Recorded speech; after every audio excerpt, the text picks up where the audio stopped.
Norak banget sih nih cewek. Aku juga bisa ngedit-ngedit badan begini. Menurut kalian, dia masih perawan gak sih? Ini mah paling body editan, Bo. I hate this channel. Ini mah paling body editan, Bo.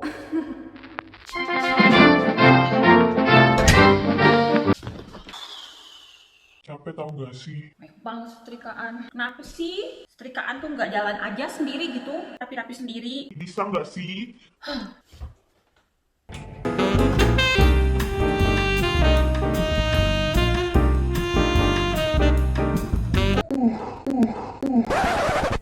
Aku masih ngantuk, butuh kopi. Keren banget ini. Mantep. Instagram aja dulu kali ya. Norak banget sih nih cewek. Aku juga bisa ngedit-ngedit badan begini. Aku share ke grup kaleng-kaleng aja kali ya. Aduh, Cin. Keren banget nih. Foto ini kayaknya asik nih buat topik hari ini. Kirimin deh ke WhatsApp. Tapi gue pakai caption apa ya?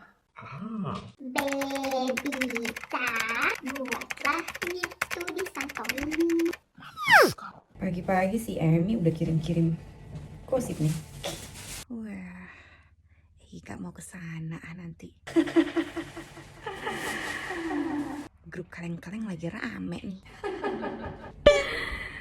Ini kan Rika, ya ampun. Emi dapat aja nih foto. Ada apa sih, Cin? Let's check it out. Bayarin tiket aku juga dong, Shay. Biar bisa selfie juga di Santorini, nggak di rumah doang. Megan. Wah, si Megan udah mulai nih. Hari gini belum sampai Santorini, Cin. Carla juga. Bodinya nipu banget gak sih?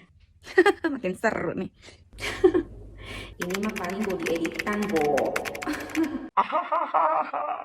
Editannya halus juga, Cin. Kan ada tuh yang edit terus ibunya ikutan penyok. Anjay. Kayak gue sih sebenarnya waktu itu ngedit mau ngelangsingin badan, pintu gue ikutan penyok. Bo, ada lagi foto yang lain. Wah, si Eni dapet aja nih foto buat digosipin. Ini mah sama aja Kelsai, Pelsong. Photoshop ya Bita. Ulala, nih orang kayaknya sih udah gak perawan. Menurut kalian, dia masih perawan gak sih? Mungkin Gue kali yang perawan. si Megan bisa aja. Jadi deh kopi itu.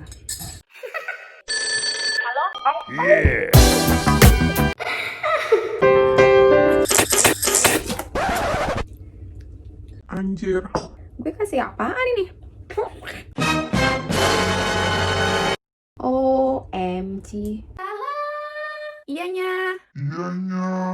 Piring belum dicuci.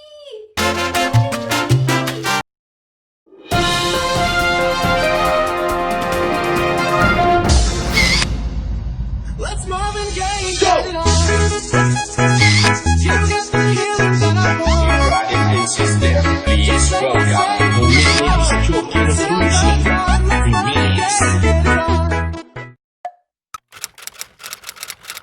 Nanti juga putus.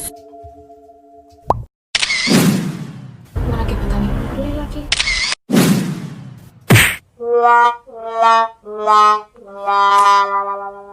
Reset. Halo semuanya, selamat datang kembali di YouTube channel Rika Rashpi. Buat kalian yang baru bergabung, selamat datang, selamat bergabung. Semoga kalian suka dengan konten-konten yang aku buat. Dan di video kali ini aku berkolaborasi bersama kedua teman aku, yaitu Ulfa yang ada di Belanda dan Risna yang ada di Inggris. Aku bakalan ngebahas pengalaman pribadi yang pernah aku alami tentang cyberbullying yang diparodikan oleh kedua teman aku. Dan kedua teman aku juga mereka akan membahas hal yang sama atau yang mirip, cuma berbeda pengalaman dan berbeda cerita yang pasti. So, kalian juga harus cek channel-channel mereka. Aku kasih linknya di box description di bawah. Hampir semua dari kita udah pernah mengalami yang namanya cyberbullying atau dibully lewat sosial media atau online, nggak secara langsung tatap muka. Ini adalah pengalaman pribadi aku, pengalaman yang nyata, senyata bulu mata Syahrini. Oke, langsung saja kita mulai. Cyberbullying sendiri itu apa sih? Ada yang sudah tahu, dan mungkin dari teman-teman ada juga yang belum tahu cyberbullying. Nah, cyberbullying sendiri didefinisikan sebagai segala bentuk bullying yang terjadi melalui atau difasilitasi oleh teknologi dan komunikasi elektronik. Biasanya melecehkan atau menyakiti korbannya berulang kali dengan sangat-sangat disengaja. Jadi bukan nggak sengaja gitu ya. Jadi cyberbullying ini memang sang pelakunya itu sengaja mencari bahan untuk membuli, melecehkan, menjatuhkan, mempermalukan si korban gitu ya. Jahat? Yes. Mulai dari memposting rumor tentang teman sekelas, sahabat, teman di kerjaan, tetangga, teman secara online yang nggak pernah ketemu gitu ya. Pokoknya mereka dengan sengaja mencari bahan untuk dijadikan sebagai sebuah topik pembicaraan, entah itu benar atau salah. Yang pasti sang pelaku ini mencari celah atau mencari sisi negatif dari para korbannya gitu ya. Dan cyberbullying ini semakin menjadi-jadi gitu ya di zaman sekarang, zaman dimana teknologi media sosial itu semakin populer atau bisa dibilang kayak sebuah kebutuhan gitu ya, kayak kebutuhan setiap manusia zaman sekarang gitu ya. Ya, jadi dengan maraknya pertemanan di sosial media, jadi kita semakin nggak bisa mengontrol siapa yang masuk ke lingkungan atau sirkulasi sosial media kita gitu. Mungkin kita bisa membatasi, tapi terkadang bisa juga kita kayak kecolongan gitu ya. Apalagi kalau misalnya kita membuat akun kita itu publik, atau kita membiarkan orang yang tidak kita kenal untuk berteman di media sosial kita atau nge-follow kita, entah itu di Instagram atau Facebook atau di semua sosial media. Jadi akan sangat penting sekali buat kita kalau kita memberikan diri kita di sosial media, kita menampakkan batang hidung kita di sosial media, entah itu melalui gambar, video, dan segala macam. Secara mental kita harus siap gitu ya dengan segala konsekuensinya, karena apapun yang kita posting online, apapun yang kita suguhkan di dunia maya, itu akan mendapatkan respon, entah itu respon yang positif atau respon yang negatif. Dan kebanyakan respon negatif ini lebih ke cyberbullying ini gitu ya, entah itu secara langsung lewat komentar yang dilihat banyak orang, atau lewat inbox, atau email, atau lewat kontak pribadi kita gitu ya, handphone dan WhatsApp segala macem, atau komen-komen di YouTube kita gitu. Dan pengalaman aku sekitar tahun 2015 itu adalah tahun dimana awal-awal aku mulai berpacaran dengan suami aku sekarang. Waktu itu aku adalah salah satu member gereja dan aktif di gereja, aktif di pelayanan gitu ya. Suatu hari aku memposting sebuah foto, dan foto ini foto yang menurut aku sangat-sangat biasa sekali. Aku nggak pakai pakaian yang terbuka gitu ya, mungkin cuma kelihatan lekuk badan aja, dan aku foto lokasinya ini di Makau bersama teman. Tiba-tiba ada sebuah komen yang sangat unik gitu ya, dan komennya itu seperti ini: Cantik-cantik, pelayan Tuhan lagi, tapi kelakuan kayak pelacur.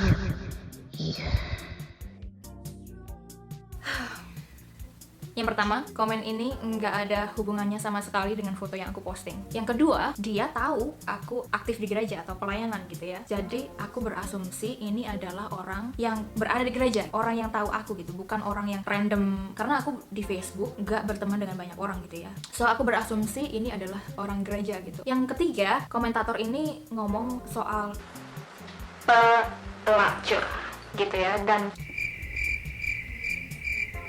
speechless gitu loh, karena aku nggak ada background di Tepat-tepat seperti itu, yang pertama gitu ya. Yang kedua, apa yang aku lakukan, apa yang dia tahu aku lakukan, sehingga orang ini mengatakan aku seperti itu gitu ya. Garis besarnya, dia hanya datang ingin menyakiti orang gitu. Jelas intensinya bukan intensi yang positif gitu ya, cuman Meludah gitu, habis itu pergi gitu aja. tindakanku waktu itu adalah aku langsung nge-delete komennya, terus aku inbox secara pribadi, aku tanya baik-baik, dan jawabannya tuh nggak nyambung gitu loh. Jadi udahlah, dan aku nggak ambil secara personal gitu ya, karena memang apa yang dia katakan bukan aku banget gitu loh. So kalau kita nggak siap secara mental, itu akan mengganggu pikiran kita terus menerus. Tapi saat itu aku rasa aku siap secara mental gitu ya. Next adalah cerita yang kedua. Cerita kedua ini adalah cerita yang diparodikan oleh kedua temanku di awal video ini. So back in 2018, sekitar tahun 2017-2018 lah ini ya kejadiannya. Tapi kejadian tepatnya aku nggak tahu. Yang pasti tahun tahunnya itu 2017 gitu, karena aku dapat laporannya itu Desember 2017. Jadi kejadiannya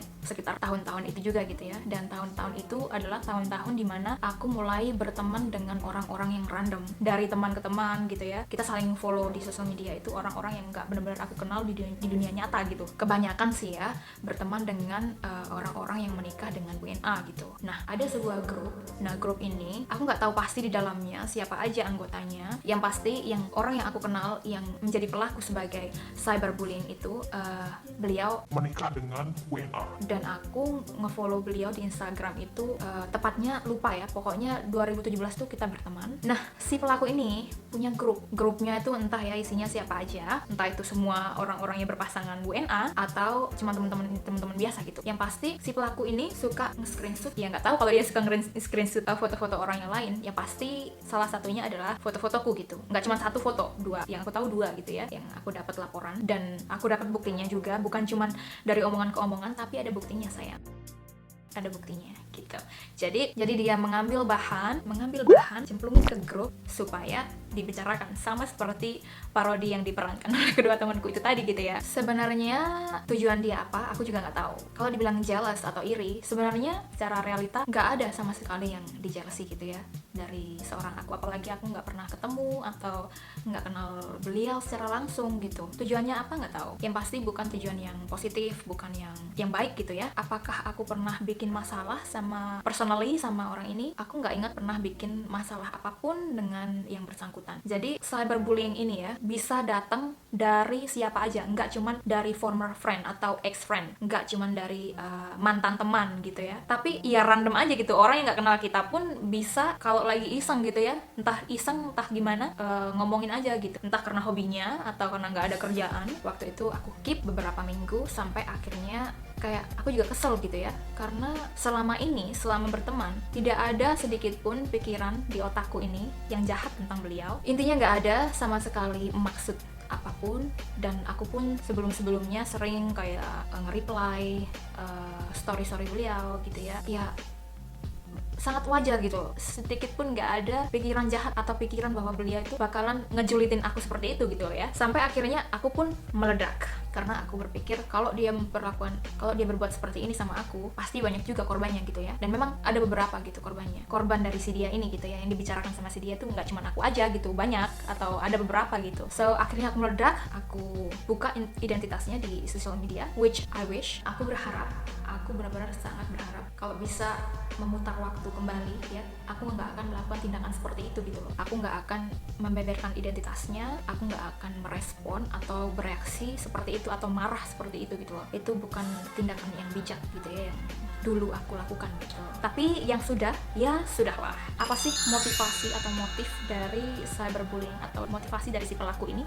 Selain dia itu broken mentally gitu ya, secara mental itu dia itu nggak beres, dia juga pengen menyebarluaskan virusnya dia ini ke orang-orang yang tidak disukai gitu loh ya. Orang-orang yang bagi dia itu such a threat atau itu sebuah ancaman gitu ya. Jadi nggak mau nge-keep virusnya sendiri, tapi pengen disebarin gitu loh ya, virus yang jahat itu gitu. Intinya motivasi dari pelaku cyberbullying ini adalah melecehkan, merusak secara mental gitu ya, mempermalukan si korban atau sang korban gitu ya. Dengan semakin maraknya media sosial dan smartphone masa kini, internet yang lancar, yang gampang diakses gitu ya, semakin mudah juga bagi sang pelaku yang jahil atau sang pelaku cyberbullying ini untuk mencapai target yang diinginkan. Bahkan mereka juga bisa memakai fake account untuk menyerang korban atau menyerang target mereka gitu ya, orang yang ditargetkan atau orang yang nggak disuka gitu. Jadi gampang banget gitu, gampang untuk bikin fake account, gampang untuk bikin email yang banyak gitu ya, terus bikin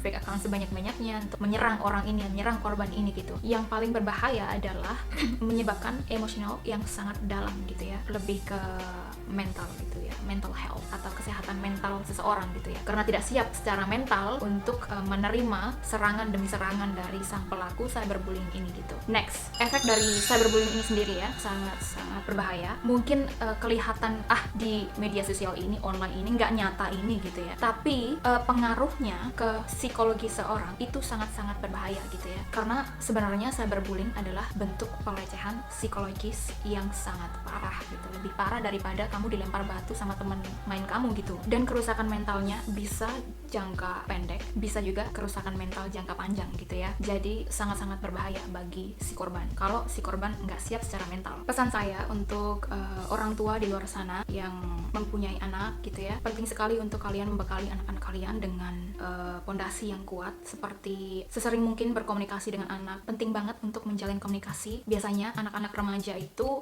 lebih suka mengisolasi diri gitu ya, bahkan bisa sampai ke jenjang suicide atau bunuh diri, dan itu yang paling berbahaya dari cyberbullying ini gitu. So untuk kalian di luar sana yang entah itu menjadi korban atau menjadi pelaku, pesanku untuk para pelaku, cyberbullying atau bullying dimanapun dan kapanpun, hal ini adalah hal yang paling jahat yang seorang manusia gitu ya lakukan. Tindakan yang paling tidak manusiawi. Kita nggak pernah tahu dampaknya. Mungkin di tampak di online mereka baik-baik saja, tapi behind the closed door atau di balik pintu, di balik layar, kita nggak pernah tahu masalah-masalah apa atau struggle apa yang setiap orang atau yang seseorang hadapi. So be kind. Penting sekali untuk para orang tua memberikan arahan kepada anak tentang bagaimana menggunakan sosial media atau bagaimana menghadapi trolling atau bullying online gitu ya, bagaimana mereka menyikapinya. Buat aku personally ya, komen-komen negatif atau bullying online itu saat di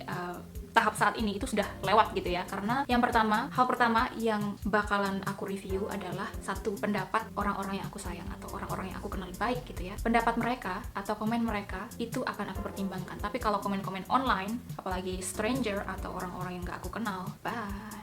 Intinya penting bagi kita untuk memfilter komen-komen yang masuk. Jangan semua komen itu diserap, bisa gila kita saudara. Jadi berusaha untuk memfilter mana yang baik, mana yang tidak baik, ya dibuang. Kalau perlu blokir aja. Kalau perlu unfollow. Kalian ngelihat postingan yang nggak bikin kalian happy, yang mengganggu kalian secara mental atau mengganggu pemandangan kalian, hapus aja dari pertemanan atau unfollow aja atau blok aja. No access gitu ya. Karena menjaga mental kita, menjaga diri kita lebih penting daripada menjaga apapun, saudara. Kalau nggak penting, kalau mengganggu mental kita, it's not worth it to keep it. Dan beberapa waktu lalu aku dapat beberapa negatif komen di YouTube. Kalau kalian mendapatkan negatif komen di YouTube, caranya gampang banget. Tinggal masuk ke kolom komentar. Si komen atau si pelaku ini hide aja gitu dari channel. Jadi si pelaku yang pengen komentar nggak karu-karuan, dia bisa komentar, dia bisa nulis komen itu, tapi cuman dia sendiri yang bakalan baca komennya itu. Karena saya tidak akan membaca komen itu, dan subscriber saya tercinta juga tidak akan membaca komen-komen jahat itu.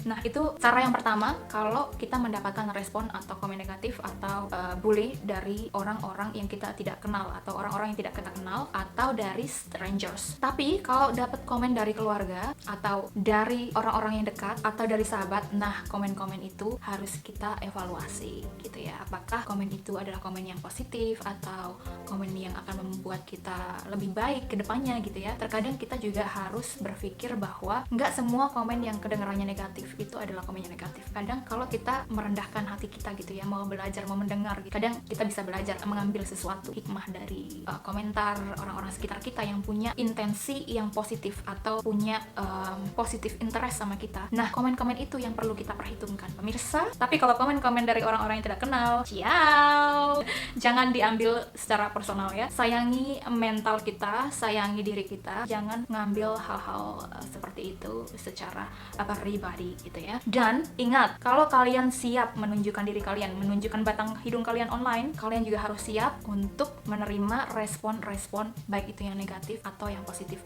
Kita tidak bisa membatasi atau mengontrol siapa yang akan datang ke lapak kita gitu ya. Jadi kita yang punya lapak ini yang harus siap sedia gitu ya. Kita yang punya lapak harus siap mental gitu. Ada satu quote yang penting sebelum kita berbicara atau sebelum kita mengeluarkan kata-kata dari mulut kita atau sebelum kita ngetik sesuatu online gitu ya. Quote ini adalah think. Yang pertama, think before you speak. Berpikir sebelum kamu berbicara. Apakah ini benar? Is it true? Is it helpful? Apakah ini membantu? Is it inspiring? Apakah perkataan ini menginspirasi orang lain? Yang keempat, is it necessary? Apakah ini penting untuk dikatakan? Apakah ini perlu untuk dikatakan? Penting nggak sih kalau aku ngomong ini? Perlu nggak sih aku ngomong ini? Is it kind? Apakah perkataan ini baik? Apakah perkataan ini sopan? Apakah perkataan ini pantas untuk aku perkatakan sebelum aku memperkatakan sesuatu? If you can't say something nice, don't say nothing at all. Kalau kamu nggak bisa mengatakan sesuatu yang baik, yang nice, lebih baik nggak ngomong apa-apa. So guys, itu tadi cerita pengalaman pribadiku, dan semoga hal-hal seperti ini nggak terjadi sama kita semua ke depannya. Terakhir, aku mau berterima kasih kepada kedua temanku, yaitu Ina Ismi dan Ulfa Hanasan. Terima kasih buat kalian yang sudah acting, menjelek-jelekan wajah kalian, ya kan, demi konten ini, demi mengekspresikan cyberbullying di parodiku. Please support juga channel-channel mereka, karena di channel-channel mereka juga ada parodi aku. Mereka berdua ini adalah emak-emak sibuk ya, pemirsa. Jadi please support mereka dengan visit channel mereka di Ina Ismi dan Ulfa Hanasan. Aku bakalan kasih linknya di box description di bawah. Dan terima kasih, sampai jumpa di video selanjutnya. Bye. Pick your season or argue.